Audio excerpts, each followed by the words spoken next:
वेद अवनी के जबड़ों को कस के पकड़ लेता है और फिर उसे दबाते हुए कहता है, क्यों, तुम्हारे बिस्तर में क्या दिक्कत है, या तुम कुछ ज़्यादा ही उतावली हुई जा रही हो मेरे साथ सोने के लिए।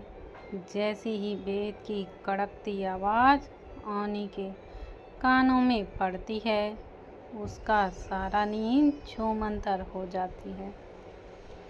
वह डरी हुई नज़रों से वेद की तरफ देखने लगती है तो वेद अपनी एक आईब्रोज ऊपर करके कहता है, क्यों, मुझे देखते ही सारा तुम्हारा सोने का मन गायब हो गया। मैं इतना भी तो बुरा नहीं दिखता। अवनी हकलाते हुए कहती है, माँ, मैं सॉरी, मुझे नींद मेरे बिस्तर पर नहीं आ रही थी। वह बहुत हार्ड है ना, इसलिए। वेद किसी भाव के कहता है, ठीक है, सो सकती हो तुम मेरे बिस्तर पर, लेकिन उसके बदले तुम्हें मेरी मसाज करना होगा। क्या है ना कि काम करने के कारण बहुत थक गया हूँ मैं, और तुम मेरी गुलाम हो, इसलिए तुम्हें अपने ऑनर आई मीन मास्टर के लिए इतना करना तो बनता है ना। चलो, जहाँ तक मुझे पता है, मुझे देखकर तो तुम्हारी सी नींद ही गायब हो चुकी है। तो मैं सोच रहा था मैं ही सो जाता हूँ। यह कहकर वह अपने ब्लेजर को उतारता है और फिर धीरे धीरे अपने शर्ट के बटन खोलता है। अवनी बिस्तर से उठते हुए कहती है, तुम सो जाओ, मैं जा रही हूँ। मुझे नहीं सोना यहाँ पर, और ना ही मुझे तुम्हारा कोई मसाज करना है। यह कहकर वो वहाँ से जाने लगती है तो वे तुरंत उसे कमर से पकड़कर और फिर उसके पीठ को अपनी छाती से सटाते हुए कहता है, क्यों, अभी तो बहुत नींद लगी थी ना तुम्हें। मैं तुम्हें सोने को इतना अच्छा मौका दे रहा हूँ अपने बिस्तर पर, बिना तुम्हें कुछ करे, सिर्फ गले लगाकर, फिर भी तुम्हें दिक्कत जा रही है। और एक बात, तुम मुझे तुम नहीं कह सकती, मैं तुम्हारा मास्टर हूँ, इसलिए तुम मुझे सर कहोगी, क्या कहोगी। अवनी दांत पीसते हुए कहती है, सर कहूँगी। गुड, वेद कहता है और अपने शर्ट को निकाल कर उधर ही फेंक देता है और कहता है, चलो ऑयल के साथ, कहकर उसे तेल की बोतल जो उसके ड्रॉवर के पास रखा था उसे दे देता है और कहता है, काम पर लगो। अवनी एक आखिरी बार उसकी तरफ देखती है और कहती है, सर। वेद जो बेड पर लेट चुका था वह उसे देखते हुए कहता है, क्या तुम मेरे साथ एक्सरसाइज करना है। अवनी नासमझी में कहती है, मतलब। वेद कहता है, क्यों, तुम्हें नहीं पता कि एक्सरसाइज क्या होती है। अवनी अभी भी मासूमियत से अपना सिर ना में हिला देती है। वेद बेड पर बैठते हुए कहता है, तुम सच में इतनी ही इनोसेंट हो, या फिर मेरे सामने बनने की कोशिश कर रही हो। आखिर परवरिश तो उसी चालाक लोमड़ी ने की है ना तुम्हारी, तुम भी उसी की तरह होगी। उसकी यह बात सुनकर अवनी की आंखें नम हो जाती हैं और वह उसकी तरफ देख कर कहती है, प्लीज़ ऐसा मत कहा करो। वह भले ही जैसे भी हैं, मुझे यकीन है उन्होंने कुछ नहीं किया। तुम झूठ बोल रहे हो, और अगर तुमने मेरे डैड के बारे में कुछ भी कहा तो मुझसे बुरा कोई नहीं होगा तुम्हारे लिए। वह रोते हुए कह रही थी तो वेद उसके हाथ को पकड़कर बेड पर खींच लेता है और उसे अपने नीचे दबाते हुए कहता है, क्यों, क्या करोगी तुम मेरे साथ। तुम्हारी इन गीदड़ धमकियों से मैं नहीं डरता। और एक बात, मैंने अभी क्या कहा कि तुम मुझे तुम नहीं कह सकती। क्या कहोगी तुम मुझे। ओनी बस उसे अपनी भीगी आंखों से घूरते जा रही थी तो वो वेद उसके कॉलर बोन पर काटते हुए उसके कानों को चूमते हुए धीरे से कहता है, तुम क्या करोगी मुझे? मास्टर ओनी हकलाते हुए कहती है। वेद उसके गले पर चूमते हुए कहता है, काफ़ी समझदार हो तुम छोटी चूहिया। चलो अपने काम पर लगे। वह क्या है ना, मेरे डैड ने कहा है कि मुझे गुस्सा कम करना है और अगर मैंने अपना गुस्सा वाला रूप तुम्हें दिखा दिया ना तो तुम कभी भी इस कमरे में तो क्या इस हेल में भी रहने से डरोगी। इसलिए ज़्यादा एटीट्यूड मेरे सामने दिखाने की कोशिश बिल्कुल भी मत करना। यह तुम्हारी ज़िंदगी के लिए बहुत ज़्यादा फ़ायदेमंद होगा, वरना मैं ज़्यादा बोलता बिल्कुल नहीं, सीधा करता हूँ और इसका डेमो तुमने बहुत अच्छे से देख लिया है, कहकर उसके बगल में पेट के बल लेट जाता है। ओनी जल्दी से बैठ जाती है और उसकी पीठ पर तेल लगा देती है। उसके बाद कांपते हाथों से जैसे ही उसे छुआ, वेद की बॉडी में एक झंझनाहट सी होती है, लेकिन वह सब इग्नोर करते हुए कहता है, यह छुई मुई बनना बंद करो और थोड़ा सा ताकत लगाओ। ओनी जब तेल अपने हाथ में मल के उसके कंधों की तरफ लेके जाती है तो अचानक वेद के कंधे पर बने टैटू यानी बर्थ मार्क से उसका हाथ टच हो जाता है, जिससे वेद को एक झटका लगता है और वह ओनी को धक्का दे देता है, जिससे ओनी बेड के एक साइड जाकर गिर जाती है। ओनी डरी हुई नज़रों से वेद की ही तरफ देख रही थी तो वेद उसकी तरफ देखते हुए कहता है, क्या किया है तुमने? ओनी डरते हुए कहती है, मैंने तो बस आपने कहा वैसा ही किया मास्टर। वेद उसके कलाई को कसकर पकड़ते हुए कहता है, ज़्यादा भोली मत बनो, क्या किया है तुमने? मुझे करंट क्यों लगा? ओनी कहती है, सॉरी मास्टर, अगर कुछ गलती से हो गया हो तो, लेकिन मैंने कुछ नहीं किया। वेद उसे डरा हुआ देखकर मन में सोचता है, इसे देखकर तो नहीं लगता कि उसने कुछ किया होगा, लेकिन वह करंट मुझे कैसे लगा? फिर वह अपने ख्यालों को झटकता है और कहता है, मेरे सिर में दर्द हो रहा है, मेरे सिर को दबाओ। ओनी एक नज़र खिड़की की तरफ जो कि बंद थी देखती है, उसके बाद में गहरी सांस लेकर घुटने के बल बैठ जाती है और फिर उसके सिर को दबाती है। वह मन में कहती है, सिर के साथ साथ गला भी दबा देती, जिससे तो मेरी जान बचती इस राक्षस से। वेद आँख बंद किए हुए ही कहता है, अगर गलती से भी तुम्हारे मन में यह ख्याल आया है कि तुम मेरा गला दबा दो तो तुम यह ख्याल ड्रॉप कर दो।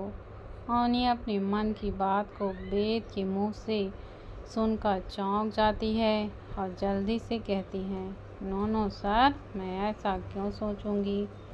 वेद अपना सिर मोड़कर अपनी पीली गहरी आंखों से उसकी तरफ देखता है और फिर कहता है, मैं कौन हूँ? जिस दिन पता चलेगा तो यहाँ पर बैठी रहने की ताकत तुम्हें नहीं होगी, इसलिए आज के बाद सोचना मत, जो तुम्हें बोला जाए सिर्फ वही करना, क्योंकि गुलाम को सोचने की आज़ादी नहीं होती। You got it? बहुत हुआ सिर मसाज, बॉडी मसाज, चलो सोते हैं। यह कहकर वह बेड पर लेट जाता है और ओनी जैसे ही जाने लगती है उसे भी वेद अपने साथ खींच लेता है टॉनी सीधा उसके सीने से जा लगती है। एक झंझनाहट एक बार फिर से वेद के शरीर में रौंद जाता है।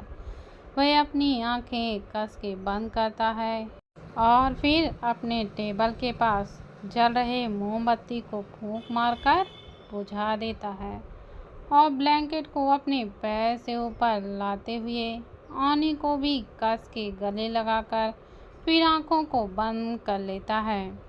ऑनी उससे छूटने की कोशिश करती है तो वेद आंखें बंद किए हुए कहता है, बेबी गर्ल, तुम मेरे को बार बार टच कर रही हो।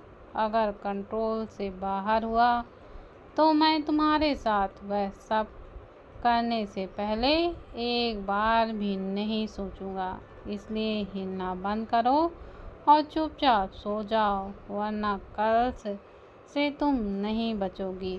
उसकी बात सुनकर ऑनी डरी हुई नज़रों से उसकी तरफ देखती है और 1 इंच भी हिले बिना उसी पोजीशन में ही सो जाती है। उसके सोते ही वेद अपनी आंखें खोलता है और उसके माथे पर किस करके अपनी आंखें बंद कर लेता है। पता नहीं कैसा एहसास है मेरा, तुम्हें देखकर यादें ताज़ा हो जाती हैं और जब तुम्हें ना देखूं तो दिल बेकरार हो जाता है। समझ नहीं आ रहा है करूं तो क्या करूं तुम्हारे साथ। तुम दिल में उतरती जा रही हो या फिर यह सिर्फ मेरी नफरत की शुरुआत है। जंगल एक 25 साल का लड़का वहाँ पर तेजी से दौड़ रहा था। उसकी लाल आंखें, दांतों से रिसता हुआ खून उसे एक हैवान का रूप दे रहा था। वह जंगल के बीचों बीच खड़ा होकर अपनी बाहें फैलाकर जोर से चिल्लाता है, जिसकी चीख पूरे जंगल की छाई हुई शांति को चीर कर रख देता है। उल्लू जो कुछ देर पहले पेड़ों पर बैठे एक दूसरे के बारे कर रहे थे, वह डर से पूरे जंगल में उड़ जाते हैं। चमगादड़ उस लड़के के आसपास मंडराने लगती हैं। उसकी वह काली गहरी आंखें उस काली रात को भी पीछे छोड़ रही थी। तभी उसके पीछे एक लड़की दौड़ते हुए आती है और एक लड़का भी आता है। जब वह लड़का उन दोनों को देखता है तो अपनी गहरी आवाज़ में कहता है, तुम दोनों यहाँ पर क्या कर रहे हो? वह लड़की कहती है, तुम्हें इतनी आसानी से कैसे छोड़ सकते हैं हम? कनिक्स, तुम यहाँ क्या कर रहे हो? कनिक्स उस लड़की की तरफ देख कर कहता है, राशि, तुम्हें मेरी फिक्र करने की ज़रूरत नहीं है। मैं अपना खुद का ख्याल रख सकता हूँ। इतने काबिल है कनिक्स। तो उसके साथ खड़ा एक और लड़का कवि कहता है, कनिक्स, हमें अपना यह रूप छिपा कर रखना होगा, वरना उन भेड़ियों को पता चलने में देर नहीं लगेगी। और अब तो भेड़िए और वेम्पायर ने मिलकर अपना प्रिंस जन्म लेते ही चुन लिया था, तो तुम कैसा करोगे? कनिक्स अपनी लाल आंखों से कवि को देखते हुए कहता है, वह प्रिंस चाहे कोई भी हो, वह मेरी जगह कभी भी नहीं ले सकता। और एक बात, मैंने कभी हारना बिल्कुल भी नहीं सीखा। मेरे डैड को मारा था ना उन लोगों ने, मैं उन लोगों के सबको मेरे डैड से भी बदतर मौत दूंगा। यह वादा है मेरा कनिष्क का। तभी वहाँ पर लगभग 20 भेड़िए आकर उन तीनों को घेर लेते हैं। तो कनिष्क उन सबको अपनी जानलेवा आंखों से देखता है और फिर कहता है, अपनी मौत को न्योता नहीं देना चाहते हो तो चले जाओ। मैं अभी लड़ने के मूड में बिल्कुल नहीं हूँ। तो वह सभी भेड़िए उसे देखकर गुर्राते हैं, क्योंकि वह जंगली भेड़िए थे। अचानक कनिक्स अपनी आँखों का कलर चेंज करता है और अपने गले में पहने पेंडेंट को छूता है, जिससे उसका पूरा शरीर लाल रंग में बदल जाता है। उसको इस रूप में देखकर सभी भेड़िए डर से गुहार ऊँ लगाने लगते हैं, फिर अपनी जान बचाकर वहाँ से भागने लगते हैं। तभी कनिक्स एक को पकड़ लेता है और अपने नुकीले दांत उसकी गर्दन में गाड़कर उसका सारा खून पी जाता है और उसे वहीं पर फेंक देता। उस भेड़िए के सभी साथी वहाँ से अपनी जान बचाकर भाग जाते हैं। तो फिर कनिक्स राक्षसों की तरह हंसते हुए कहता है, हा हा हा हा, आओ आओ ना, क्यों भाग रहे हो? अभी तो तुम सब हमें खाना चाहते थे, आओ। राशि उसे ऐसे देखकर मुस्कुराती है और उसके कंधे पर हाथ रखते हुए कहती है, इसलिए तो तुम मुझे इतना पसंद हो कनिक्स। कनिक्स उसके हाथ को अपने कंधे से झटकते हुए कहता है, कोई ज़रूरत नहीं है उसकी, अपना प्यार अपने पास रखो। मैंने तुम्हें हमेशा अपना एक अच्छा दोस्त समझा है, कहीं अपनी गलती के चक्कर में वह भी ना खो दो। यह कहकर वह वहाँ से दौड़ पड़ता है। राशि उसे जाते देखकर अपने हाथ को देखती है तो कभी उसे कमर से पकड़ते हुए कहता है, यार मैं तुमसे इतना प्यार करता हूँ, लेकिन तुम मुझे भाव ही नहीं देती और यह लड़का तुझे देखता भी नहीं है और तो उसके पीछे ही भागती रहती है। तो राशि उसके हाथ को पकड़कर मोड़कर उसके पीठ पर रखते हुए कहती है, लड़की से लड़ने का मुकाबला तो कर नहीं सकता और चला है मुझसे प्यार करने, निकल यहाँ से, कहीं दोस्ती ना तोड़ दूँ तुझसे, बच के रहियो मुझसे। राशि हूँ मैं, राशि, चाहूँ तो तेरा वर्तमान भविष्य भूतकाल सब बदल सकती हूँ, समझा?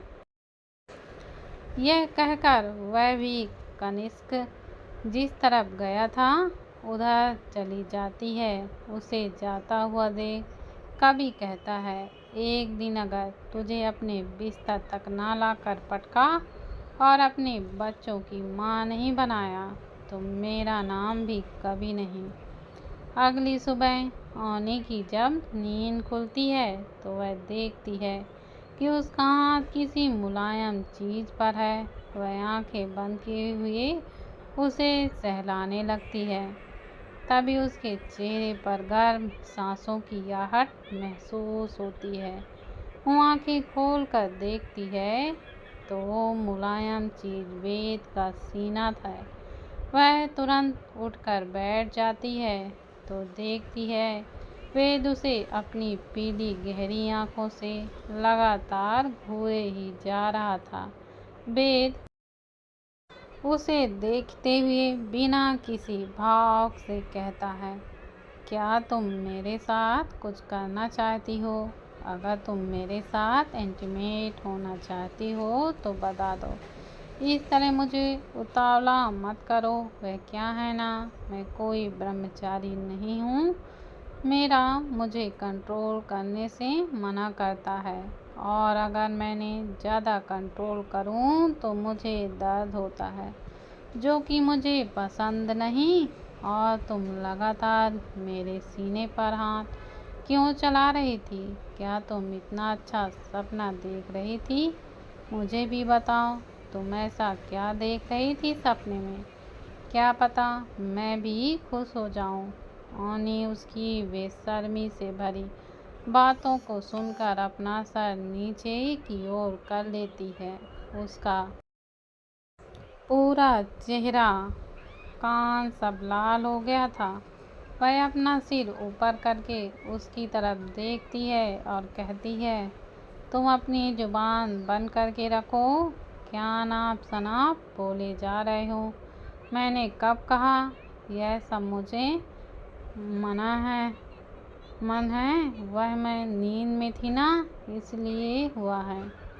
वेद अपनी एक आईब्रोज ऊपर करते हुए देखता है और कहता है, शायद तुम रात की बातें नींद खुलते ही भूल जाती हो। मैंने तुमसे कहा था ना कि तुम मुझे तुम कहकर बात नहीं कर सकती। आई एम स्वेल मास्टर, सो तुम मुझे मास्टर कहोगी। ऑनी को याद आता है, वह दांत दबाते हुए कहती है, यस मास्टर, गलती से हो गया। यह कहकर वह तुरंत बेड से उठती है और पैर पटकते हुए उसके कमरे से बाहर की ओर चली जाती है। वेद उसे जाता हुआ देख कर कहती है, तुम्हारी जितनी अकड़ है ना, उसे एक दिन तोड़ नहीं दिया तो मेरा नाम भी वेदांत सिंह राठौर नहीं। यह कहकर उठता है और फिर वॉशरूम में चला जाता है। ऑनी अपने कमरे में आती है और सीधा वॉशरूम में घुस जाती है। कुछ देर बाद वह जब शावर लेकर आती है तब उसने एक बाथरोब पहन रखा था। फिर वह कबर्ड को खोलती है, उसमें कुछ नहीं था। वह एक लंबी गहरी सांस लेती है और फिर खुद से कहती है, कपड़ों को तो मैंने गीला कर दिया, अब क्या पहनूं। फिर वह खुद से ही कहती है, मुझे किडनैप करके लाया है ना, उसे इतना मैं परेशान करूंगी कि खुद हाथ पांव जोड़ते हुए मुझे इस घर से धक्का मार के निकालेगा। सोचते हुए वेद के कमरे की तरफ चली जाती है। जब वह वहां पहुंचती है तो देखती है वेद बाथरूम में है और अभी अपने बाल सुखा रहा था टॉवेल से। वह उसकी तरफ जाती है तो वेद अपनी आंखें छोटी करके उसे देखता है। ऑनी उसे इग्नोर करते हुए उसके कबर्ड से एक उसका निक्कर और टी शर्ट निकाल देती है और उसे इग्नोर करते हुए जाने लगती है। तो वेद उसे पीछे से ही कमर से पकड़कर अपने सीने में चिपकाते हुए कहता है, तुम्हारी इतनी हिम्मत कि तुम मुझे इग्नोर करो। ऑनी जब वेद की आवाज़ अपने इतने करीब और उसकी गर्म सांसों को अपने गले पर महसूस करती है तो उसके पूरे शरीर पर करंट सा आ जाता है और उसके कान थोड़े थोड़े से लाल से होने लगते हैं। फिर वेद उसे अपनी तरफ पलटाता है और देखता है कि ऑनी सिर्फ एक बाथरूम में है। वह उसे देखकर अपनी आंखों में शैतानी लाते हुए कहता है, तुम्हारी इज्जत सिर्फ एक डोरी पर टिकी हुई है, कहो तो क्या मैं खींच दूँ। ऑनी उसकी तरफ देखकर और फिर उसकी बात को सुनकर गुस्से में उसे देखती है और कहती है, तुम बेशर्म इंसान, तुम्हें जरा भी शर्म नहीं है। एक लड़की को जब देखो तब बिना कपड़ों के देखने की इमेजिंग करते रहते हो। तुम्हें दिमाग नाम की चीज़ है या जब पैदा हुए तभी खा गए थे। उसका बस इतना कहना था कि वेद उसे कंधे से पकड़कर पीछे ढकेलते हुए कबर्ड से सटा देता है और एक हाथ से उसके गले को पकड़कर दूसरे हाथ से उसके बाथरोब की डोरी को खींच लेता है और फिर अपने बाथरोब की डोरी को खींच लेता है। फिर पूरी तरीके से उसे चिपक जाता है और उसके गले पर किस करता है। यह सब इतनी जल्दी से हुआ था कि ऑनी को समझने का मौका नहीं मिलता। जब उन दोनों का शरीर एक दूसरे से चिपका हुआ था तब ऑनी को एक अलग सा ही एहसास हो रहा था जो आज तक उसे नहीं हुआ था। वेल अपने एक हाथ को ऑनी के नग्न पीठ पर चलाते हुए कहता है, सच में तुम्हारी पीठ मलाई से कम सॉफ्ट नहीं है। कौन सा साबुन यूज करती हो डब का।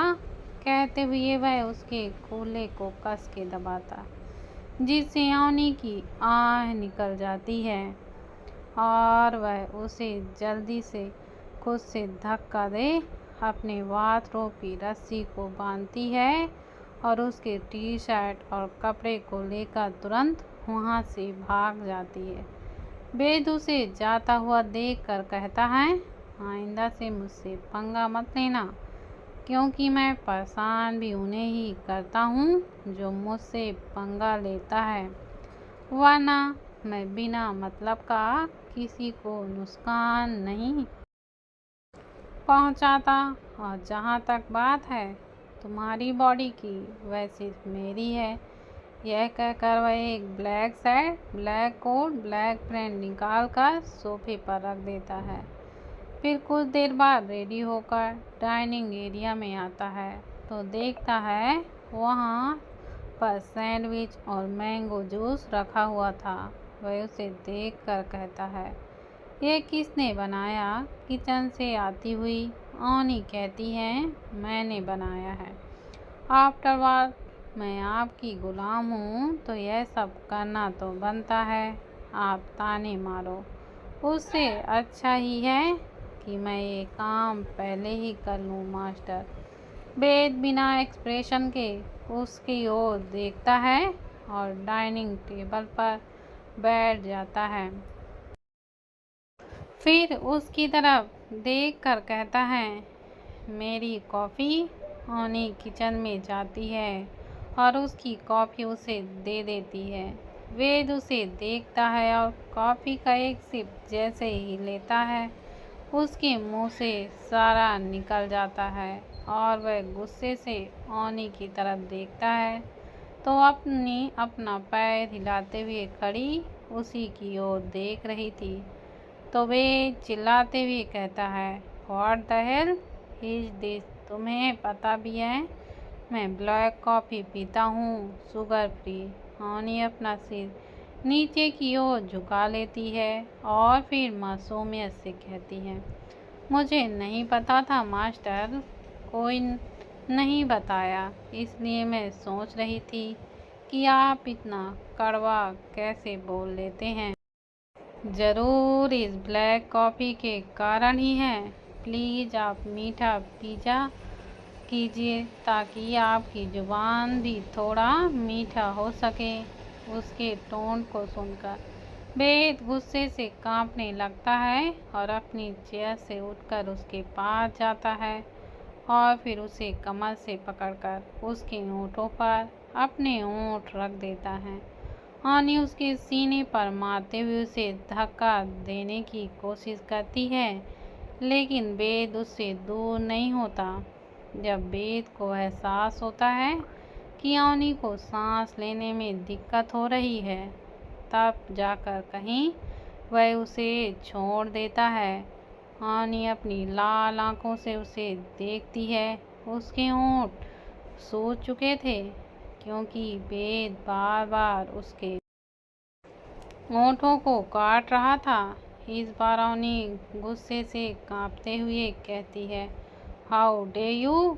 कुछ कर नहीं रही हूँ, इसका मतलब यह नहीं है कि तुम अपनी मनमानी करते रहोगे, यू बास्टर्ड। वेद उस कॉफ़ी को उठाता है और फिर ऑनी के मुंह पर फेंकते हुए कहता है, शायद अब तुम्हें ज़्यादा ज़रूरत होगी इस मिठास की, क्योंकि तुम्हारे होंठों की सारी मिठास तो मैंने छीन ली है। देखो अब मैं कितने प्यार से बात कर रहा हूँ, क्यों ना मैं रोज़ इस मिठास को ले लूँ, ज़्यादा अच्छा रहेगा। और आइंदा से मुझसे ऊंची आवाज़ में बात करने की गुस्ताखी गलती से भी मत करना, वरना यह जो तुम्हारे तोते जैसी जवान है ना, उसे बंद करने में मुझे ज़रा सा भी वक्त नहीं लगेगा, समझी? चुपचाप पड़ी रहो यहाँ पर। यह कहकर वह वहाँ पर रखे कुर्सी पर एक लात मारता है और फिर गुस्से से वहाँ से चला जाता है। ऑनी उसे जाता हुआ देखकर दौड़ते हुए अपने कमरे में जाती है और वॉशरूम में जाकर मिरर में खुद का चेहरा देखते हुए पानी की छींटें अपने चेहरे पर मारती है और फिर शैतानी मुस्कुराहट के साथ कहती है, बाद में तो आना ही है ना, तुम्हें देखते जाओ ये अवनी क्या करती है। तुम्हारे साथ बहुत हो गई तुम्हारी मनमानी। मैं कोई अबला नारी नहीं हूँ जो तुम्हारी सारी मनमानी सहती रहूँगी। You look just wait and watch mister. मुझे उसका नाम क्यों नहीं पता। अचानक उसके दिमाग में कुछ आता है। इधर बाहर वेद बॉडीगार्ड से कहता है, उस लड़की के ऊपर नज़र रखो, बहुत उड़ रही है वह। और एक बात, उसे तीसरी मंजिल पर जाने मत देना, वरना मुझसे बुरा कोई नहीं होगा। वह बॉडीगार्ड डरते हुए हमें सिर हिला देता है तो वेद उसमें एक्सयूवी में बैठकर वहाँ से निकल जाता है। इधर अवनी खुद से ही कहती है, पापा ने सिखाया था अगर बात सही से ना बने तो साम दम दंड भेद सब लगा दो। और मुझे लगता है कि मिस्टर को समझाने का यही सबसे अच्छा तरीका है। सोचती हुए वह वेद के कमरे में जाती है और उसके कबर्ड से सारे कपड़े निकालकर बिस्तर पर रख देती है। वह उन कपड़ों को देखते हुए कहती है, क्या इस इंसान की ज़िंदगी में ज़रा सा भी रंग नहीं है। जितने कपड़े हैं सब एकदम डार्क हैं। खैर मुझे क्या है। यह कहकर वह कैंची उठाती है और उसके पैंट शर्ट और टी शर्ट सबकी धज्जियाँ उड़ा देती है और अपने कंधे पर थपथपाते हुए कहती है, वेल डन अवनी, सचदेवा तुमने बहुत अच्छा काम किया है। इस जैसे आदमी के साथ यही होना चाहिए। तुम्हें इसके लिए ज़रा भी गिल्ट रखने की कोई ज़रूरत नहीं है और ना ही तुम्हें उससे डरने की ज़रूरत है। You are very strong girl. कहते हुए वह उन सारे कपड़ों को सही से करके वापस कबर्ड में टांग देती है और फिर अपने रूम में जाकर गुनगुनाते हुए बैठ जाती है और फिर खुद से कहती है, वह पीली आंखों वाली लड़की कहाँ गई। मैंने उसे कल से नहीं देखा। कहीं इस अत्याचारी ने उसे निकाल तो नहीं दिया, क्योंकि वह मुझसे अच्छे से बात करती थी। अगर ऐसा हुआ तो कसम महाकाली की मिस्टर, मैं तुझे छोड़ूंगी ही नहीं। हेल इंडस्ट्रीज, आज हेल इंडस्ट्री में एक बहुत इम्पोर्टेंट मीटिंग रखा गया था जिसमें सभी बोर्ड ऑफ मेंबर, चेयरपर्सन और जिन लोगों ने अपने प्रोजेक्ट पर पैसे लगाए हैं वह सभी वहां पर आए हुए थे, क्योंकि वेद एक नया मॉल ओपन करना चाहता था जिसके लिए वह वहां पर एक कॉन्फ्रेंस मीटिंग अरेंज किया हुआ था। वह प्रोजेक्टर काम किए हुए सबको समझा रहा था। कुछ देर बाद उसकी मीटिंग ख़त्म होती है तो वहाँ की सारी लाइट्स ऑन हो जाती है। फिर जब सभी लोग वेद को देखते हैं तो वेद कहता है, क्या हुआ आप सबको। मुझे रियल लाइफ में देखकर अजीब तो नहीं लग रहा है ना। तो इसमें से एक बोर्ड ऑफ मेंबर जिसका नाम चंद्रिका रस्तोगी था वह कहता है, no sir, after all you are looking so handsome. लेकिन एक बात समझ नहीं आई, आपने अपने चेहरे पर यह नकाब क्यों लगा कर रखा है। वेल उस आदमी को मास्क के पीछे से उस आदमी को घूर कर देखता है और फिर कहता है, चेहरे से क्या लेना देना है मिस्टर रस्तोगी। काम से रहना चाहिए और अगर यह चेहरा दुनिया के सामने आ गया तो शायद आप सब जो रिस्पेक्ट मुझे देते हैं वह थोड़ा और बढ़ जाएगी। इसलिए अभी समय है, बाद में दुनिया के सामने तो आना ही है मुझे। जाऊंगा कहाँ छुपके। उसकी बात सुनकर वहाँ पर बैठे सब लोग हंसने लगते हैं। तो वेद कहता है, कैसा लगा आपको मेरा प्लान। सभी उसकी बातों से सहमत होते हैं। तो वेद कहता है, तो ठीक है, कुछ समय बाद हम सभी इस प्रोजेक्ट को करना शुरू करेंगे और यह मीटिंग यहीं पर ख़त्म होती है। फिर वह वीर की तरफ देखकर कहता है, वीर, तुम मेरी कैबिन पर आओ। यह कहकर वो वहाँ से चला जाता है। वीर भी उसके पीछे पीछे उसके केबिन में जाता है और उसे देखते हुए कहता है, क्या हुआ? वेद उसकी तरफ देखकर कहता है, मैं कह रहा था कि तुम यह पता लगाओ हमारे काम में ऐसा कौन सा गद्दार है जो मेरे पीठ पीछे मेरी ही बुराई कर रहा है। वीर उसकी तरफ देखता है और कहता है, लेकिन अभी तक तो इन सब चीज़ों के बारे में पता नहीं चला। तो वेद कहता है, तेजा आया था, उसने मुझे बताया, तुम पता करो। वीर कहता है, अगर मैं पता करूँगा तो उन लोगों को तुम्हें पहचानने में ज़रा सा भी देर नहीं लगेगी। कहीं ऐसा ना हो इतने सालों से जिन चीज़ों को छुपाते ही आ रहे हो वह सबके सामने आ जाए। वेद कहता है, इतनी आसानी से नहीं आएंगी। आखिर मैं अपने अवतार को छुपाने में इतना जो माहिर हूँ। वीर बात टालते हुए कहता है, तेरी आंखों के नीचे डार्क सर्कल कैसे नजर आ रहे हैं?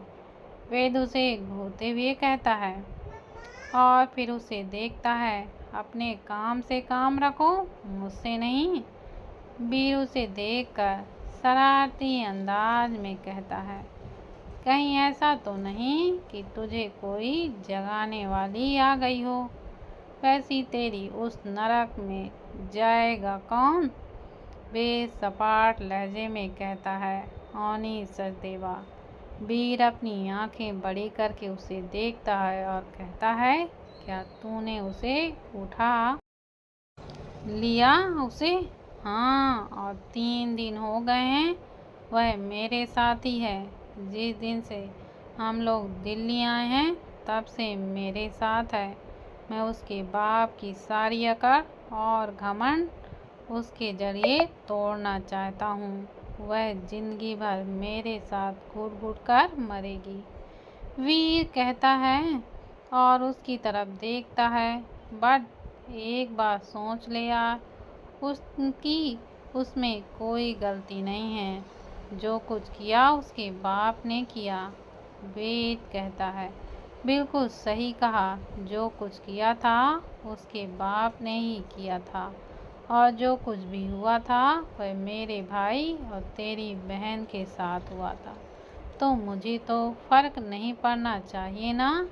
मेरा भी तो कोई हाथ नहीं था, लेकिन मुझे तकलीफ मिल रही है क्योंकि मेरे साथ लड़ने वाला, झगड़ने वाला मेरे पास कोई नहीं है। अकेला हो गया हूँ मैं। वैसे ही वह सचदेवा भी अकेला रहेगा हमेशा। अब मुझे कोई बात नहीं सुननी, और मॉल के लिए जो साइट हमने तय की है मुझे खाली चाहिए किसी भी हाल में। बाकी मुझे फर्क नहीं पड़ता। अगर ना हो तो अंकल से बात कर लो, कहकर वह केबिन से बाहर की ओर चला जाता है। Hello mention. इधर औनी बहुत खुश हो रही थी और बिस्तर पर लेटी हुई थी। तभी उसे मेंशन के बाहर गाड़ी के रुकने की आवाज़ आती है। जब वह अपने कमरे से बाहर आती है तो उसकी आंखें बड़ी की बड़ी हो जाती हैं और वह खुद से कहती है, अब तो